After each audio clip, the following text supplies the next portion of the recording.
Of Stautzenberger College.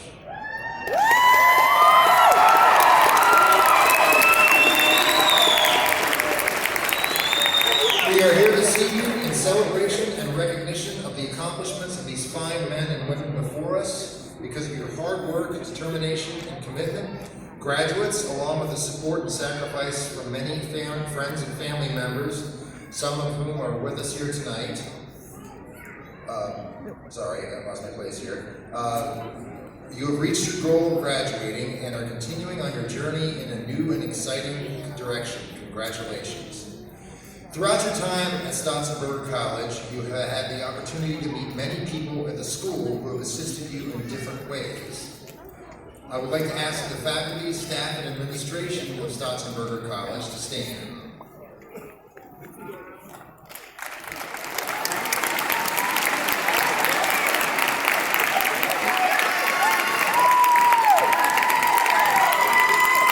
On behalf of the graduates, thank you for your commitment and the role that each of you played in helping our graduates arrive here at commencement this evening. Each year, a member of the graduating class is selected to speak at the ceremony. I would like to introduce this year's ceremony speaker, a licensed diploma of practical nursing graduate who has demonstrated extraordinary determination, perseverance, and commitment to her studies, as well as a professional and positive approach throughout her tenure at Stautzenberger College. Ms. Skylar Thompson.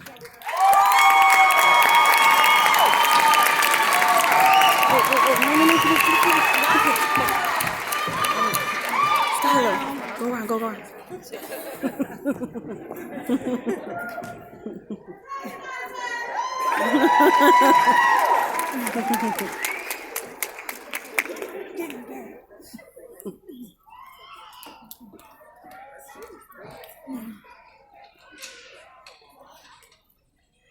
Good evening, everyone. Good evening. I would like to start off by saying congrats to all the graduates. And when I think about my journey here at Stautzenberger and how I overcome many obstacles, I realize we're all the same. And I'm proud to see you all sitting in your seats tonight. I'm sure you're all extremely proud of your accomplishments. Honestly, I came to Stautzenberger on a whim. I was 6 months pregnant with my third child, and I felt like I needed to make a change in my life. For my family, who was very much blended, by the way. We have a total of 6 children, from the ages of 7 to 11 months. Aside from them, I wanted to make a change for myself. I can assure you that there were some outside driving forces that sparked you to further your knowledge in whatever field you pursued. But I started my healthcare experience in dialysis. I wanted to do more for my patients. I decided to become a nurse. That would be my next step. So somehow, my pregnant and very hormonal brain landed me in the doorway of Stautzenberger. I enrolled into a class that started in less than a month of me sitting in the office getting a tour of the campus. By the way, Casey is an awesome admissions rep. I then pushed through my first 3 terms like a champ and went into labor in my 8th week of my 3rd term. Instead of sitting out a term and getting my life accustomed to the new bundle of joy, I decided it was best for me to just pick up where I left off in a few days and continue on. I took 1 week off from school, which inevitably meant I only missed 3 classes of different courses and turned in all my homework early for week 9 of term 3. I came back for week 10, which was the week of exams for me. Everyone was surprised that I returned back to school after giving birth the week before. You see, I wanted to be a practical nurse more than anything, and I told myself at the beginning, if I'm going to do this, I was going to do this full-fledged. Now I stand before you as a licensed practical nurse and a graduate with honors.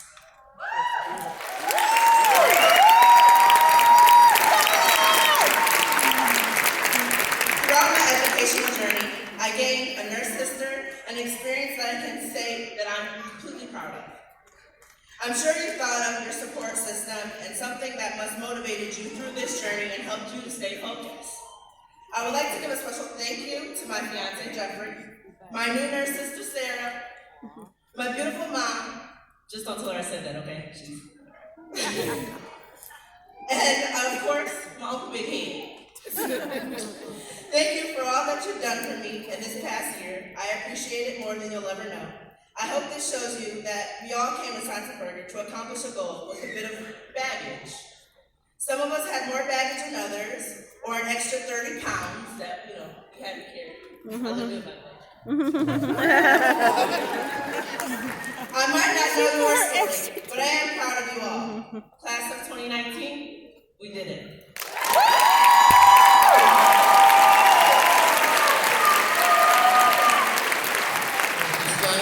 On behalf of Stautzenberger College, we would like to present you with this prize of appreciation.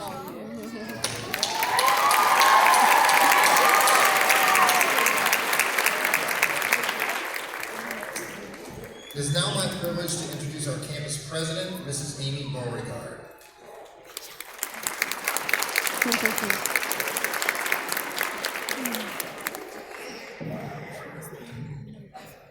Good evening. Welcome, Stautzenberger graduates, families, friends, and all those here to celebrate this joyous occasion. Mahatma Gandhi told us decades ago, "Be the change that you wish to see in the world." Often when we hear that, we envision much larger changes, such as ending world hunger or violent conflict. However, I truly believe that the changes that really affect the world are the small changes that affect individual lives. That is what I see here tonight. Each of you made a change to improve your life the day you began your education at Stautzenberger. What we know from our time with each of you is that you did not decide to make that change just for yourselves.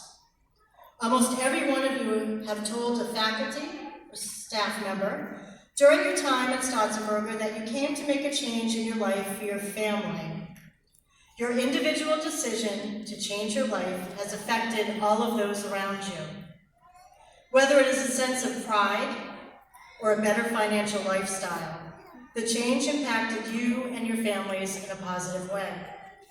Your life changed dramatically as you came and acquired new information that enabled you to become professionals in your chosen field. But I want you to know that the courage you had to make that change in your life has implications that will ripple through future years and future generations. The courage, dedication, and steadfastness that you have displayed during your time at Stautzenberger has not gone unnoticed. People around you know what you have done. Your parents, spouses, children, siblings, friends and co-workers, etc. They have all seen the change and more than likely have helped you through the process because they want what is best for you. However, you have planted a seed in return, a seed of inspiration. You may not have seen it immediately, but you will see it in the future for sure. It is a seed that helps people make the connection that working hard and achieving an education makes positive things happen. Maybe when your son or daughter or younger sibling believe they cannot pass a test or get into college, they will think of you and what you did only to make your life better, but the life's better and those around you and press on. It will be those same people who will work harder and make the changes they need in order to succeed and make their own lives better. Your change will be the catalyst for future change and inspiration. That is how your decision for a personal change will broaden into a change in the world. By inspiring and influencing those around you, you will affect future generations.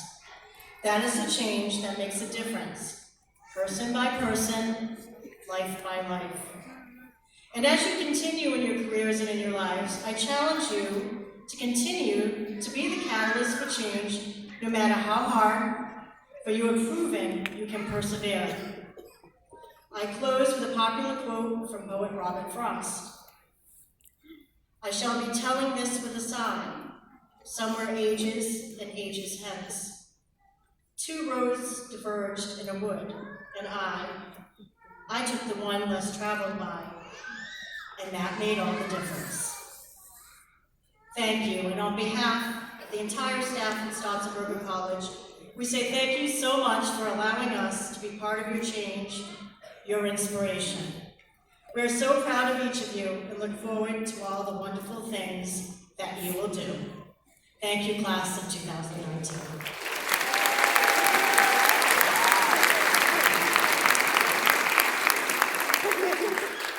Next, we are privileged to have with us our keynote speaker this evening, Mrs. Rashay McGee. Rashay McGee is a Toledo, Ohio native who is often described as at risk and underprivileged growing up. It is the experience of growing up in the inner city with a hardworking single mom, a father addicted to crack cocaine, who was murdered when she was 10, attending failing schools, and the societal response to these circumstances that significantly informs her work today. Once she started high school, her mother made tremendous sacrifices to be able to send Shai to a private school. After graduating from Central Catholic with honors, she attended the University of Toledo and earned her BA in political science with a minor in finance and produced an honors thesis on intersecting identities. She continued at UT and earned an MBA in finance the following year. Committed to her goal of becoming an attorney, she enrolled with a scholarship to the University of Minnesota Law School and graduated with honors. After law school, Shai practiced criminal defense in Ohio at the municipal, state, and appellate levels.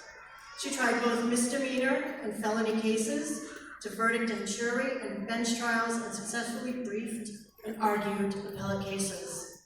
She also practiced a significant amount of family law. In addition to her private practice, she has worked in nonprofit law firms. After law school, she worked as a fellow for Advocates for Basic Legal Equality on school to prison pipeline issues and testified before the Ohio Senate on the insidious impact of zero-tolerance policies. Currently, she works as a staff attorney for Advocating Opportunity, Inc., a nonprofit law firm that holistically represents human trafficking victims. She's also cultivating expertise as an academic and works as an adjunct faculty member at the University of Toledo College of Law, teaching race and American law. Her scholarship focuses on intersectionality and the power relationship related to gender, race, culture, poverty, trauma, human trafficking, and constitutional law. And she has 3 articles slated for publication in the fall of 2019. Specifically, her work considers the tangible ways in which the law legitimizes identity as a social reality and as a hierarchical system. She was a 2018 TED Toledo speaker, and this year has lectured in Washington, D.C., Columbus, Ohio, Toledo, Ohio, about America's racial trajectory. Shai marries her varied experience with her background and efforts to address the racial divide still plaguing American society. She works with activists and legal scholars to bring awareness to, explain, and offer solutions to rectify racial disparities and racial discrimination. She engages allies on the ways in which they can help create more culturally competent and exclusive spaces by transforming organizational culture and using deliberate language. She and her husband have a 5-year-old daughter, and it's now my pleasure. Please join me in welcoming Shay McGee.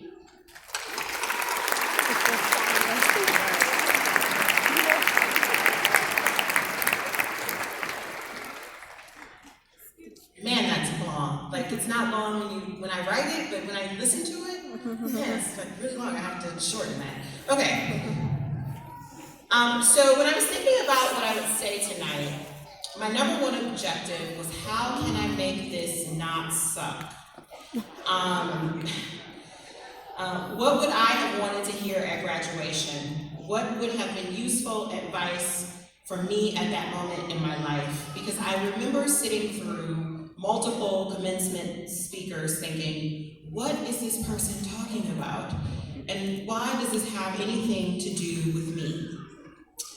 I thought about some really important lessons that I'm learning right now that I wish I would have at least had a heads up about. And I thought, yes, this is what I will share. So I am in a transitional space right now in my professional life. And it's really interesting because I have conflicting feelings about the space. On the one hand, I am in a pretty sweet spot. I have everything I've ever asked for in a career. If you would have asked me 10 years ago, right after I finished college, what my dream job would have looked like, I would have told you I want my job to involve talking to people.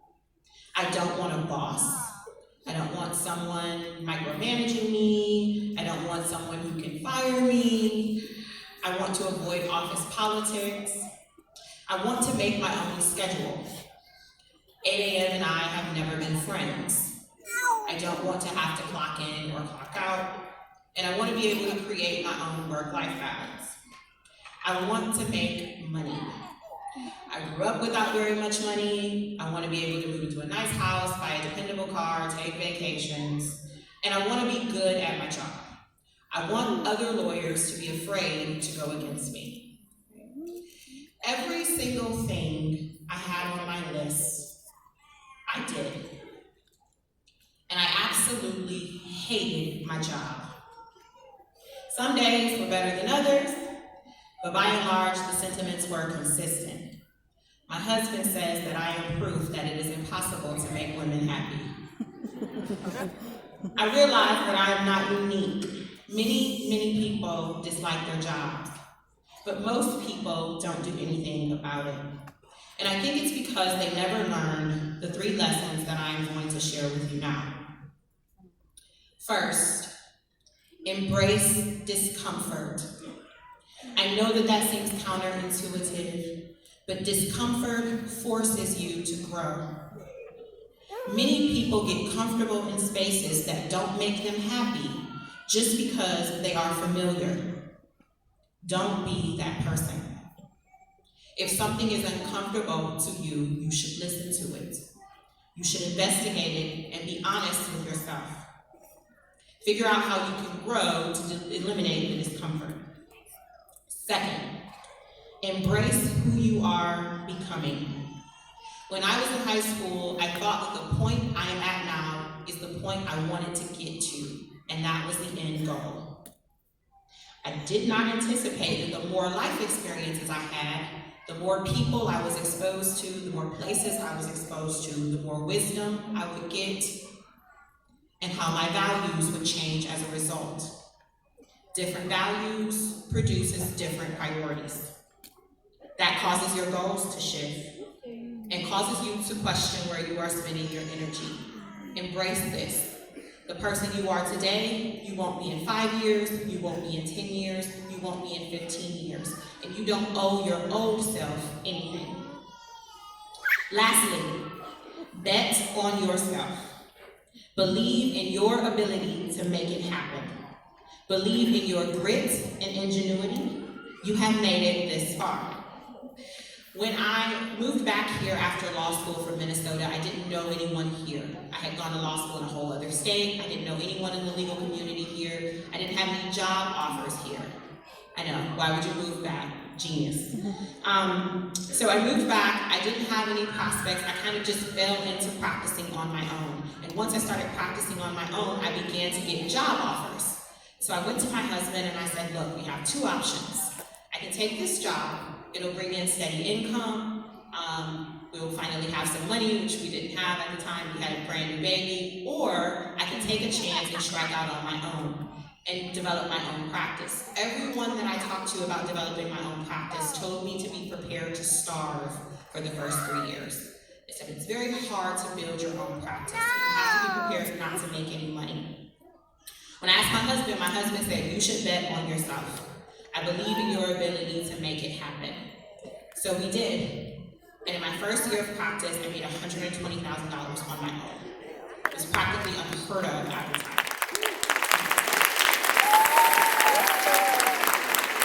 I probably would hate my job significantly more if I had been discouraged by what those people said to me.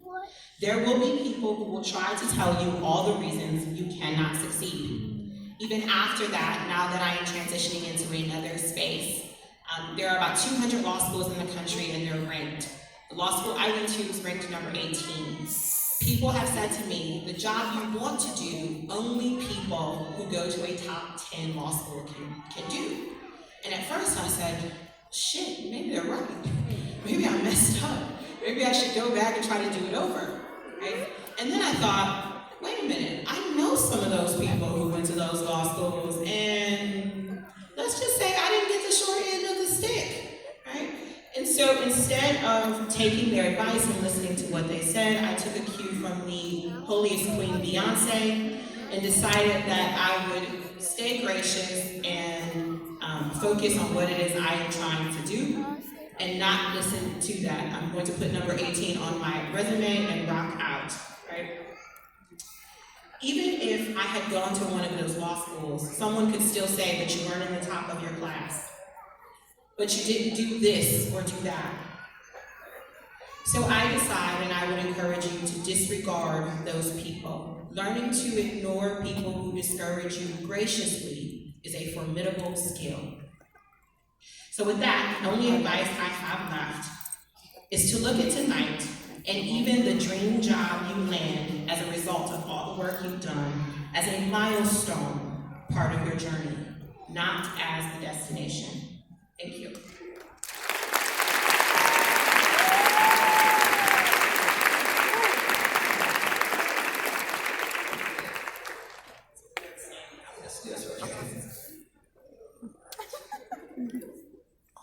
Thank you, Mrs. D. On behalf of Stautzenberger College, we would like to present you with this flag of appreciation. Thank you very much.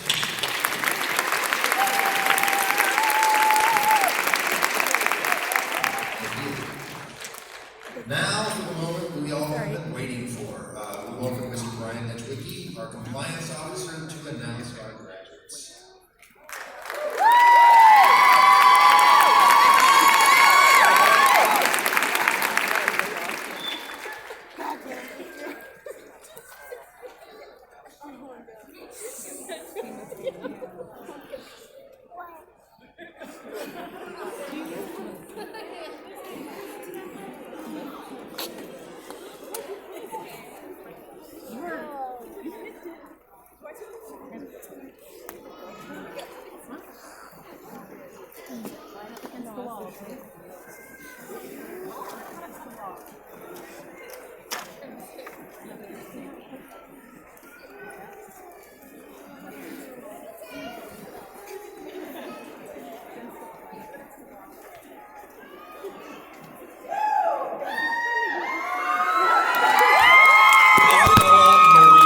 Somebody just tripped on it.